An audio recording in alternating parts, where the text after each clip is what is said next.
Hello বন্ধুরা, আসসালামু আলাইকুম। আজকে আমি রান্না করব চিকেন রেসিপি, চিকেন কষা। প্রথমে গ্যাসটা জ্বালিয়ে কড়াটা বসিয়ে দিলাম। এবার কড়াটা গরম হলে তেল দিয়ে দিচ্ছি। তেলটা গরম হয়ে আসলে এবার তেজপাতা আর দারচিনি দিয়ে দিচ্ছি। এলাচটা সবার শেষে আমি গরম করে থেতো করে দিয়ে দেবো মাংসতে। এবার একটু ভেজে নিচ্ছি। এবার পেঁয়াজ কুচি দিয়ে দিলাম। পেঁয়াজ কুচিটা লাল হওয়া অবধি অপেক্ষা করব। পেঁয়াজ কুচিটা লাল হয়ে গেছে, এবার মাংস দিয়ে দিলাম।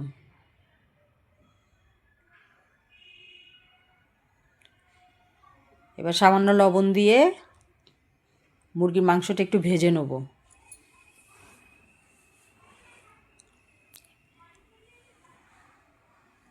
এবার আদা রসুন দিয়ে দিলাম পরিমাণ মতো।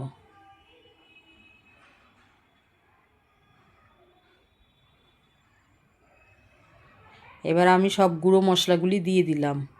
1 চামচ লঙ্কার গুঁড়ো, 1/2 চামচ হলুদের গুঁড়ো, 1 চামচ জিরের গুঁড়ো, 1/2 চামচ ধনে গুঁড়ো, সামান্য লাল লঙ্কা দিয়ে এবার পানি দিয়ে দিলাম। এবার একটু কষিয়ে নেব যাতে মশলাটা পুড়ে না যায়। এবার ঢেকে দিলাম। ঢাকনাটা খুলে আবারও নাড়া দিয়ে দিচ্ছি।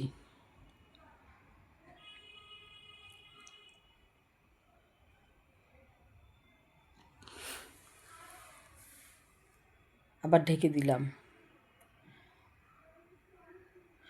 এবার আমি টমেটো আর কাঁচা লঙ্কা দিয়ে দিচ্ছি। বন্ধুরা, এভাবে চিকেন রান্না করে খেয়ে দেখবেন, খেতে অসাধারণ লাগে। চিকেনটা গা মাখা হয়ে আসলে নামিয়ে নেব।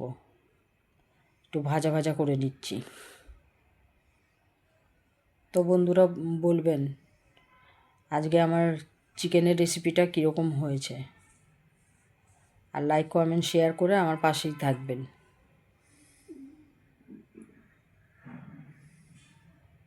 চিকেনের ঝোলটা শুকিয়ে নেবো এবার ভাজা ভাজা করে।